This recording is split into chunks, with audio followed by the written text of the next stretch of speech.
আসন্ন সংসদ নির্বাচনের তফসিল সামনে রেখে তৃতীয় দিনের মতো প্রধান নির্বাচন কমিশনারের বক্তব্য দিয়ে শুরু হয় রাজনৈতিক দলগুলির সঙ্গে ইসি সংলাপ। আমাদের কমিটমেন্ট পরিষ্কার। সূচনা বক্তব্যে সিসিএএমএম নাসিরউদ্দিন বলেন, ইসি সক্ষমতা থাকলেও রাজনৈতিক দল সহযোগিতা না করলে নির্বাচন প্রশ্নবিদ্ধ হওয়ার শঙ্কা থেকে যায়। আমাদের তরফ থেকে যাবতীয় প্রস্তুতি গ্রহণ করা হবে একটা সুষ্ঠু সুন্দর নির্বাচন পরিবেশ সৃষ্টির জন্য আমরা চেষ্টা করে যাব। আমাদের নিয়ত একদম পরিষ্কার, আমাদের কমিটমেন্ট পরিষ্কার। তো আমরা সেভাবে কাজ করছি, যত ঝঞ্ঝা যত সাইক্লোন ঝড় আসুক না কেন আমরা এটা মোকাবেলা করে একটা সুষ্ঠু সুন্দর পরিবেশ এনশিওর করার জন্য যত পদক্ষেপ নেওয়া দরকার আমরা আমাদের পক্ষ থেকে নেব।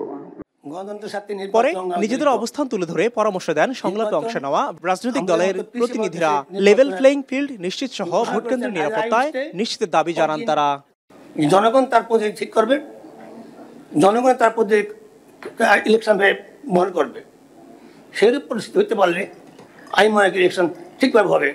বাস্তবের নিরিখে যদি আপনারা সিদ্ধান্ত নিতে পারেন তাহলে ভোট স্বচ্ছ হবে, সুষ্ঠু হবে এবং আমাদের যে প্রতীক্ষিত জনগণের যে প্রতীক্ষিত আশা যে সেইভাবে একটা সুষ্ঠু ভোট হবে।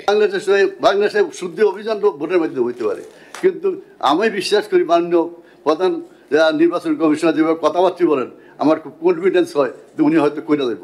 যেহেতু আমাদের দেশে এই ধরনের ঘটনা আছেই, রাত্রেবেলা বাক্স ভরে ফেলা হয়, সেই জন্য এই অনাস্থা এবং অবিশ্বাসের পরিবেশে পোস্টাল ব্যালট এবং প্রবাসীদের ব্যালটটার নিরাপত্তা বিশেষভাবে মনোযোগ দিয়ে দেখার জন্য আমাদের পক্ষ থেকে বিনীত আবেদন থাকে। এ সময় দলগুলোকে আশ্বস্ত করে কমিশনাররা জানান, আইন বিধি ভঙ্গ করলে কোনোভাবেই বরদাস্ত করবে না ইসি।